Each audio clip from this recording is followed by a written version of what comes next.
This week's Republic is brought to you by WildStar. If you guys have not checked out WildStar, head on over to gboffer.com/WildStar.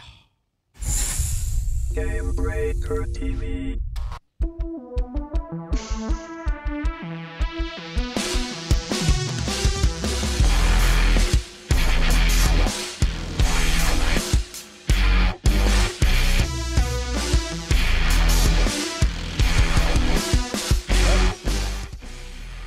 Laura adds stuff to her bed every week and hopes that nobody notices. I have an art project going on back there, so yes, there is a lot of stuff on the bed. I probably should have cleaned it up. Sorry. What's up, everybody? Welcome to the Republic, episode 188, July 24th, 2014. I'm Gary Gannon, watching Game Breaker TV. Joining me, as always, Mr. Larry Everett from the hyperspacebeacon.com. And Laura, who's got an art project that I'm completely intrigued about now and want to know everything about it. What are we making? It is my cosplay that I'm doing for KatsuCon next year. What is it? Can you tell, or is it a secret? I can tell. It's Gina from League of Legends. Sweet! Are we going to get like a showing? When I get done and have stuff to show. How long does this take? How long does the cosplay thing take? I have no idea. I know. Well, all right. So I finished my two leg guards, and that's about it. Can we see one? Well, I have to go get them because they're actually in the other room to paint. I can go get them real quick if you want. Yeah, go get it. I'll talk to Larry for a minute. You can go get it. And I'll be right back. I'll talk about GBM, and you can go get. Yeah, you can talk about. Yeah. What do you mean? So before we talk about the Republic, biggest news this week is that Game Breaker launched Game Breaker Media. What the F is Game Breaker Media? Well, it is a way for you to monetize your content. If you are a YouTube content creator, if you are a podcaster, if you are a live streamer on Twitch, we can help you monetize your content. That's right. You sign up. There are no contracts. There are no lock-ins like other networks out there. If you are affiliated with another YouTube network, you can also join GBM. We do not require that you leave your network. We do not do banner ads. We do not do pre-roll ads. We do integrated advertising, and we bring offers to you. You put the ads in. If you've watched Game Breaker shows for the longest time, you've seen me do the commercials for Audible. You've seen me do Netflix. You've seen me talk about WildStar. You've seen me talk about all these different games and things like that. We are now offering them to you, for you to offer to your viewers, for you to make money. So we got a bunch of games in there. We got a bunch of great games that your viewers want. Far Cry 4, Dragon Age Origins, The Crew. They're all in there. And you can tell your viewers about them, and they can also save. It changes. It fluctuates right now. I think a lot of them are about 20% off. So you offer your fans really cool stuff. You make a couple bucks doing it, and we don't lock you in. We don't own your content. We don't. You have full creative control. And like I said, this works on if you make YouTube videos, it works. You can put them on YouTube. If you're a Twitch live streamer, you can do this on Twitch, just like we do every single week. If you're just an audio-only podcaster, you can also do it. You even can get on social media with most of the deals in Facebook and Tweet and things like that. And that's something that I haven't really talked too much about, even internally with the GBM peeps. But yes, you can take your unique links and post them on Facebook and Twitter and all that good stuff, and let people know that you've got awesome deals for them. So check it out today. It's GameBreakerMedia.com. That is the place you're going to want to go. Sign up. It might take a few days for you to get approved, and we have a full dashboard, full analytics. You got an entire dashboard to track all of your clicks, your conversions, your sales. We do payouts through PayPal or check, so it's a really, really slick system. Check it out. This is what we've been kind of. People were wondering, like, where have I been? Where has Gannon been? He doesn't talk to us on the Twitter anymore.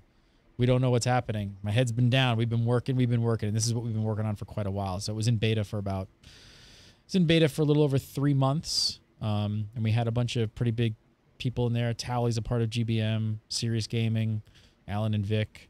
Bajir is a part of GBM.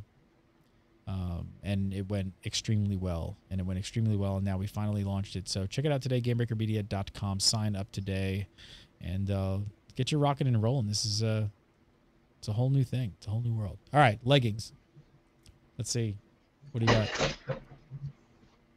Oh, what is that made out of? Warbler. Wow. And I have a whole bunch of like failures back on the bed here. So. What? So that's how heavy is that going to be? You're building the whole entire armor set out of that? Yeah. It's not really heavy at all. And it doesn't cover the whole leg, because I did one that covered the whole leg, and I was like, this makes my legs look fat. So I went with the half leg.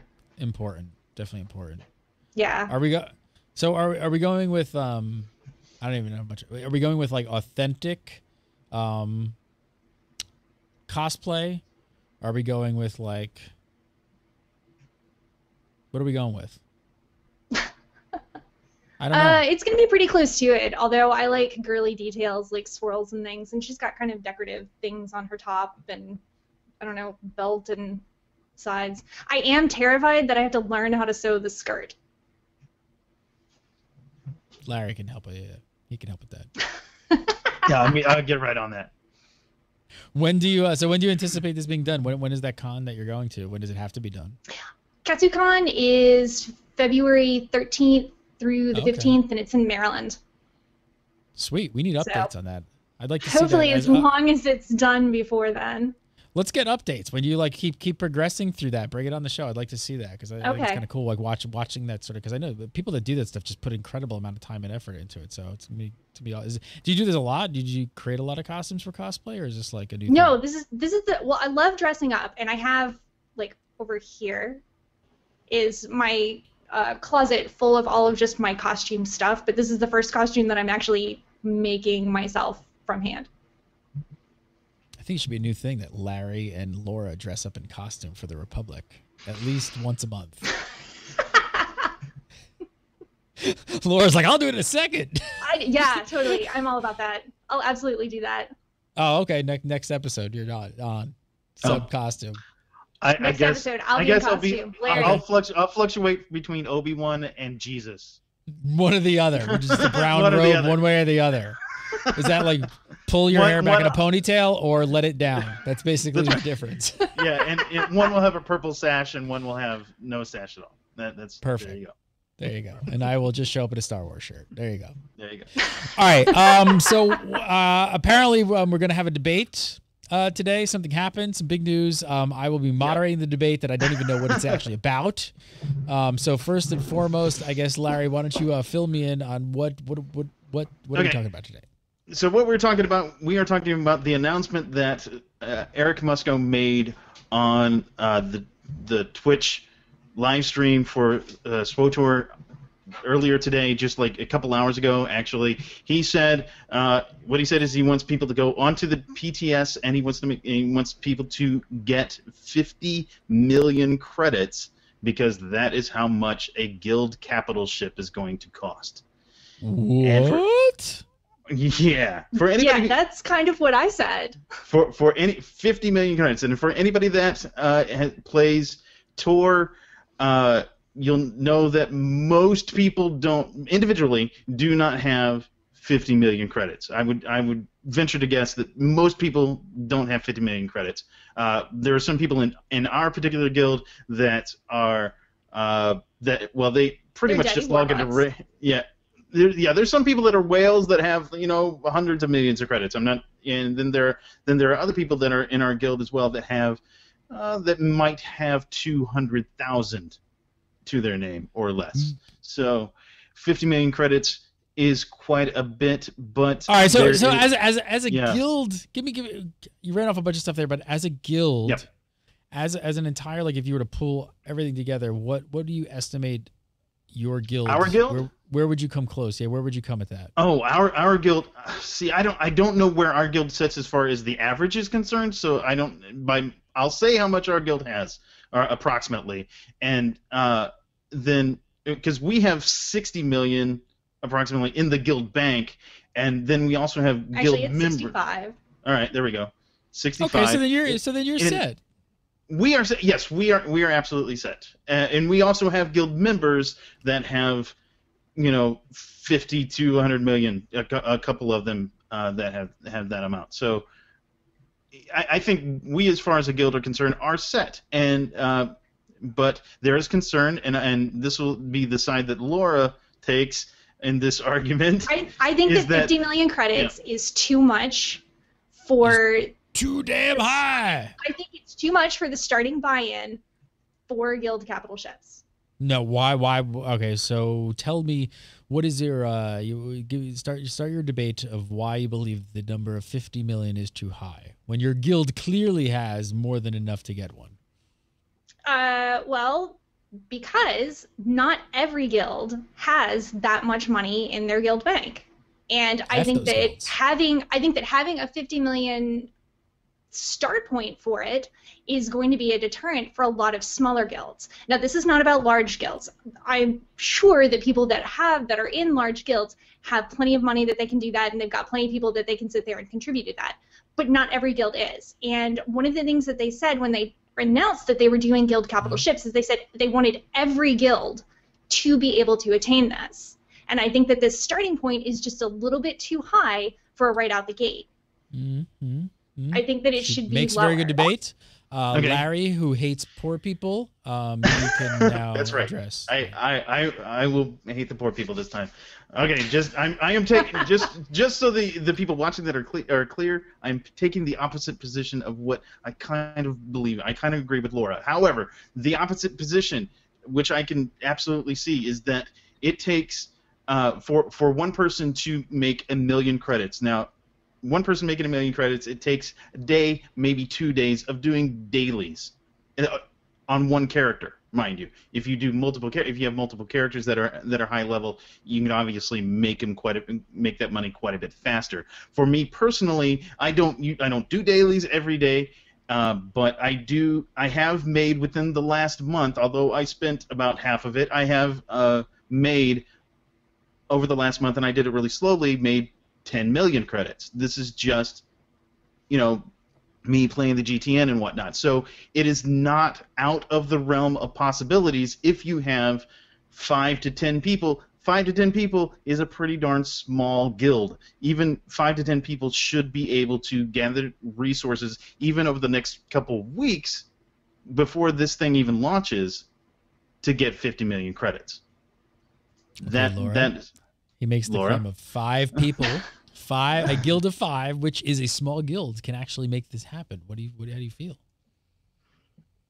I'm not going to argue with that because they could do the dailies and they could make it happen. But the reality is not everybody is going to do that. And considering the fact that they pushed this expansion back 2 months because this was a feature that was being added, I feel like this level of gating is just way, way too high for an entry point.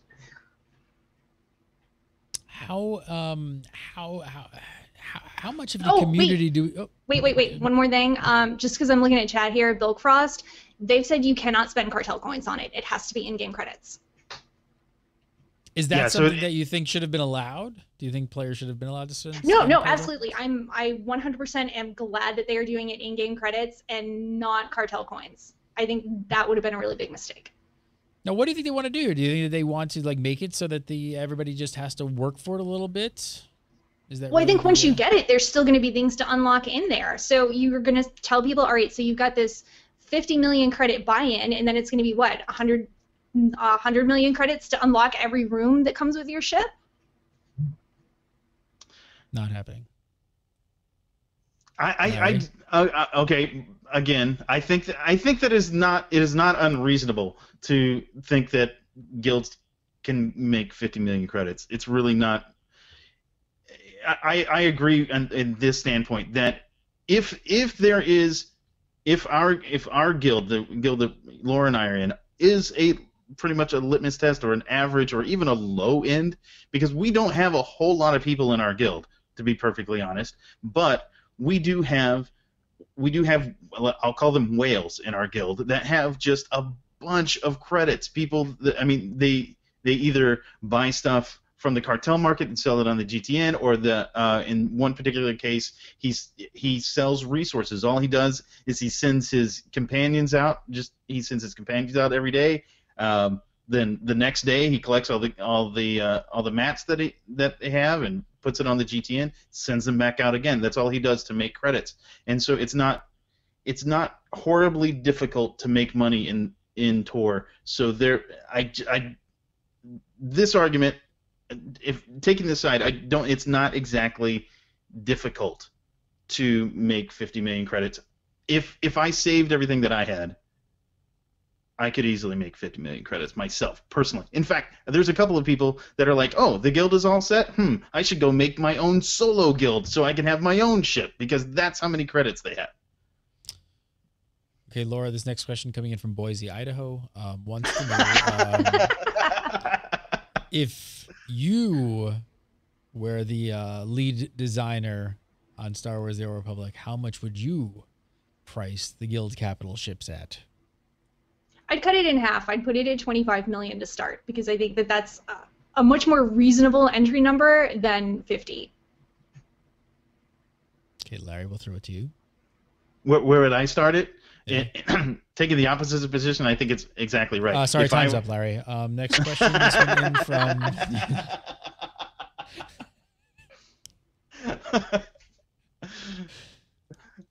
No, I think okay, so personally though, I do think that it is a little bit high. I do think because taking just pretty much the same thing that Laura was saying, that there is, because it is content that people can't experience or won't necessarily be able to experience unless they are in a larger guild or a guild that has whales in it. Is it really going to be like, I'm gonna jump in here now and go say like, okay, yeah. Is it really going to be that a lot of guilds are going to get excluded here, or is it just going to take some of those guilds a little bit longer and they'll get it? It just might not be as, as soon as this launch, because the day this launches, you and your guild obviously have enough. You're going to get it. You'll have it, which with a lot of others. Is it maybe just going to take some of these other guilds maybe like a month? Like, is it really just like? That's part of the argument is, yeah, you know what, these guilds that don't have the money when the thing launches, it's going to give them something to strive for. They'll be able to, it's not, and that's one of the things also that they were saying is that that BioWare was saying is that they want this to be an achievement for the guild, something that the guild has to do to work together to get. And if every guild can get it at the very beginning, then it's not going to be as big of an achievement. It's just going to be whatever. Everybody has a guild capital ship. I mean, that's not that big a deal. I mean, do you think, Laura? They pushed this expansion back so that they could add this content to it for people to do. And when you have a gating like this, and I think what it's going to hurt is smaller guilds that that will take them longer to do it. And if they even can get the money at all and have. Do you think it's going to be a deterrent where they're just going to like turn their backs on this? BioWare or players? No, players. Do you think the smaller guilds are going to get so discouraged that they're just going to turn their backs on this whole and just kind of walk away from it? I don't know. They could, but I mean, what is BioWare saying here? That they want everybody to just be in like 3 or 4 giant guilds on the server, and little tiny guilds shouldn't matter, or people that don't want to do that shouldn't matter? I mean, like, I know that we have friends of ours that split off to kind of do their own thing, and they want a guild capital ship, and I don't know that they're going to be able to afford that right away, and I don't even know that they have people that have enough time to play to be able to get that without looking at months down the road. So now you're suddenly supposed to say, well, you can't experience this content and some of the perks that are going to come with it because, well, you don't have the 50 million to get in. Well, I guess what's interesting here is like all expansions usually have content that take time to get to, right? Like raiding. It's hey, you got to be in a halfway decent guild and get. Even with the raiding, they give everybody story mode so that at least they can get in there, they can see the zone, and they can do some of the content, like the weekly quest for it and stuff. They can get that because it's any mode that you go in. And I'm kind of agreeing because I'm trying to think of any other MMO that we've ever seen an expansion that includes content that is actually tied to resource like credits or gold in game to actually get.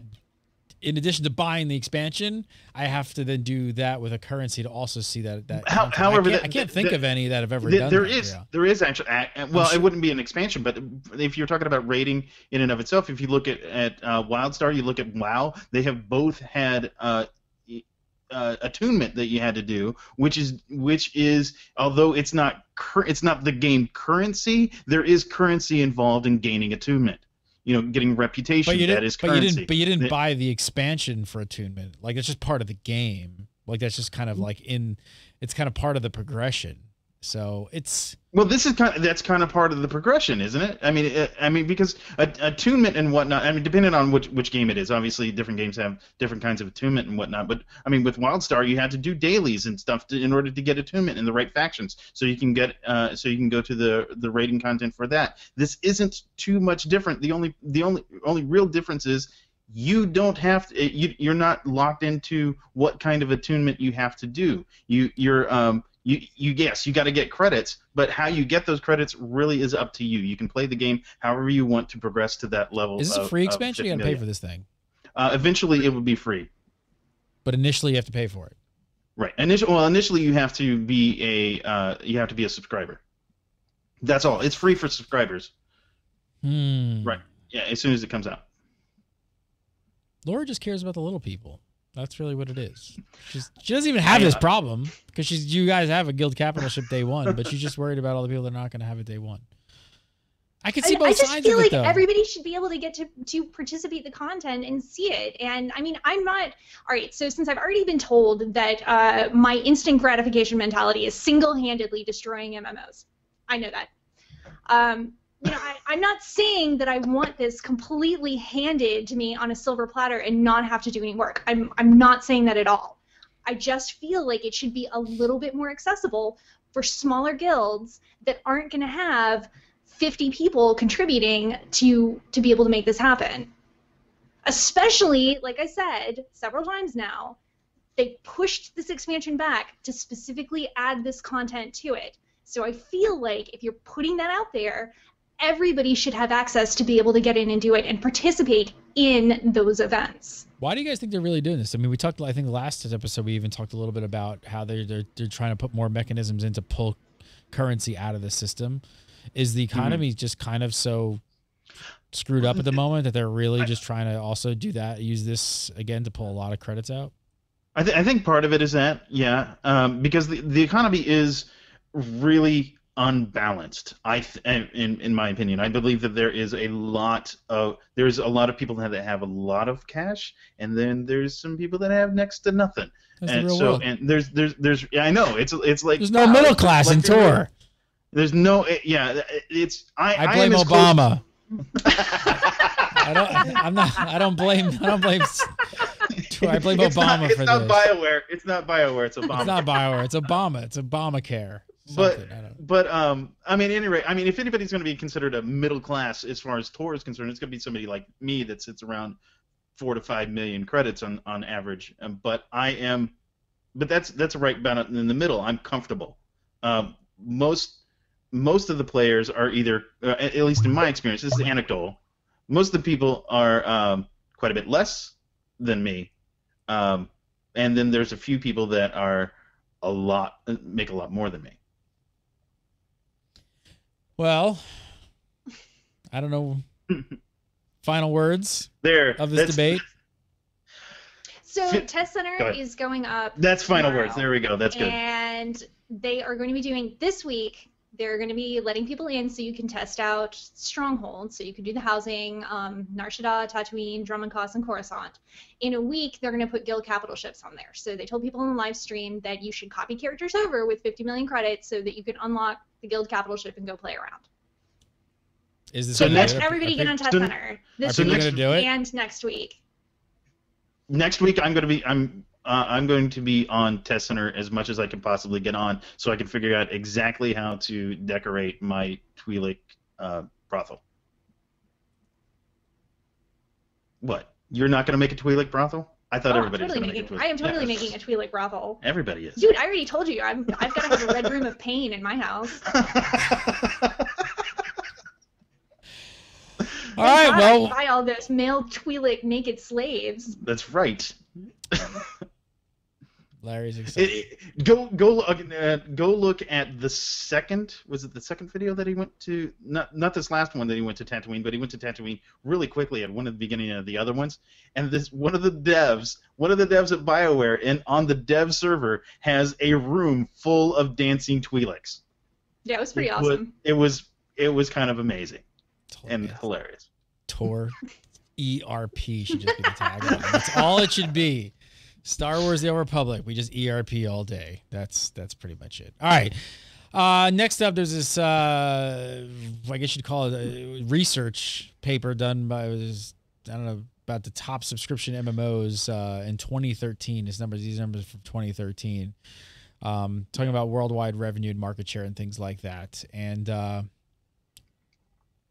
boom.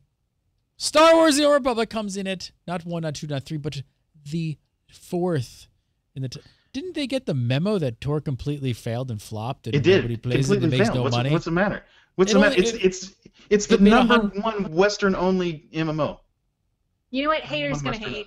Haters gonna hate. Made 100. So Star Wars: The Old Republic in 2013 made $165 million. They got about 6% share market share in 2013.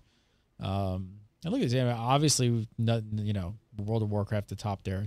It's pretty expected. I don't think anybody's shocked by that. Lineage 1, that might shock some people out there if they didn't realize that Lineage 1 is just gigantic in Asia still. Yep. Lineage 2 is down lower on the list, but man, yeah, it's just huge. It's been like that for a really long time. Terra. Look at Terra coming in at 3rd. Another one, right? Another one. That one blew my mind. I could only play that game for like 5 minutes. That one blew my mind, even knowing that it has a really large Eastern audience. Yeah, another huge Eastern audience. And then you got Star Wars coming in there, 165. Lord of the Rings Online, Lotro still in the top 5. Wow, that's awesome. I know some people there's some ex-Massively workers that are still working at Turbine that I'm very happy to see that number. Tell you that. I mean, that just shows, man, did they get the monetization right on that game? Mm-hmm. EVE Online coming in at 6th. I kind of expected them to be in the top 10. Ion 7th. Another high Eastern audience as well. Yeah. Blade and Soul, same thing there. Yeah. Lineage 2. And then Trion's Rift coming in, pulling in. Redwood City. What? That's 36. That one. I was actually kind of surprised with that one. I'm gladly surprised with that one. I would think that there might have been others that were in there that aren't coming to my head right off the top of my right now. I don't think. I'm glad to see there's a Tryon game in there as well. I don't think people realize how much content is in that free-to-play MMO. It's crazy. Well, the thing I was afraid. Well, and this is going off on a tangent a little bit, but the thing I was afraid of with Rift is that Rift wasn't making the money. I know that it has a lot of content and was giving a lot of that content away, and I was afraid that was detrimental to them, especially considering that they had some layoffs and things like that. Sure, they downsized stuff. They kind of changed some stuff, but their free to play model is super strong. I mean, the way that they've structured their cash shop of what you can buy, like I am 1000% behind how they built that. They got it right out of the gate. Like there's just no pay to win. Like the type of items and the things that they sell in the cash shop completely makes sense. Yeah, no, and there's a ton of good content in that game. I love Rift. Absolutely. So yeah, haters gonna hate. 4th on the list, 165 million. I guess it's dead. Totally dead. I guess we should all pack it in right now. Totally dead. Yep. So what else going on? What else going on in TOR? Next Planet. Next Planet. Right. Yes. Yeah. And we do. We have word of at least the next planet that we're going to visit. We don't know the full extent of it. I don't think at this point. I know they mentioned some of it. This came out of like nowhere, right? It's just like all of a sudden out of nowhere, there's just like a lore post. The lore. Okay, so as far as BioWare is concerned, and their end, yes, it was out of nowhere. However, thank you, SWTOR Miner, one of the guys on Reddit that is phenomenal about data mining. Knew about Manon, I don't know, almost 6 months ago. There were some hints at Manon. And Manon, for those that do not know what Manon is, Manon was actually first introduced in Knights of the Old Republic. It is the Selkath live there. It's the guys that have like these long faces and the jowls coming off. And they're kind of fishy looking. It's a water planet, right? It's a water planet. Yeah, absolutely. And that is the chief supplier of Kolto. So Bacta, the things that are used to cure wounds. This is before they discovered those kinds of things. Yeah, this was before Bacta, but it's the stuff that's used to cure wounds and that sort of thing. So Yeah. So what are we gonna be? Are we gonna be like chilling on the beach and catching some rays? If it's anything like you're the scene from Attack of the Clones where they went to see the clone world where all the clones were, have a feeling that it's going to be very similar to that. That's so my beach. No beach. Nah, probably not. Just water. Maybe. Just water. Yeah. A lot of Which is underwater gonna be content. interesting. MMO players love underwater content. It's usually a Oh, big yeah. hit. Underwater content is horrible. Yeah, it's a big hit. But there's no, which is really funny, considering that there is no swimming in this game at all. There's no Good. water deeper than waist deep. Apparently, nobody in the That's Star right. Wars universe knows how to swim. So- We're all gonna drown. This is terrible. So it's going to be a whole planet of waist deep water. You could just walk on water, oh Jesus. That's right. So from a Star Wars fanboy perspective and girl perspective, are you guys psyched about this being the next planet, or is it kind of like, Water. Okay, so other than the water thing, as far as the lore is concerned, I think that Manon is a great planet to put in there.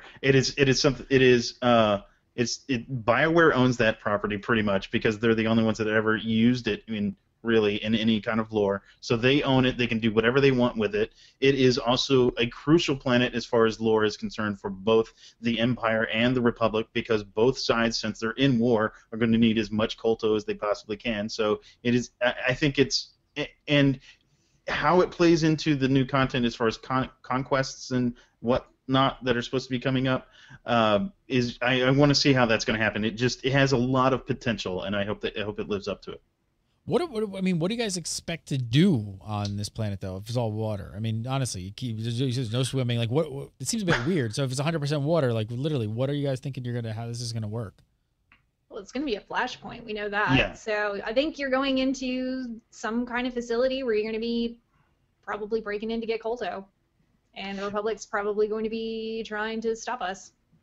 If I were to compare it to existing content, I believe that's going to be really close to what CZ198 is, which is it's a moon. It's the Zerka moon that is mostly just just a city planet where basically but instead of being a city planet, it'll be a water planet, and you're just going to be confined to a specific facility that is going to have you'll probably have some sort of regular quest line, maybe a daily quest that you do there. There's definitely going to be a flashpoint. We know that for certain. It'd be interesting to see another PvP zone come out of this as well, or maybe an operation.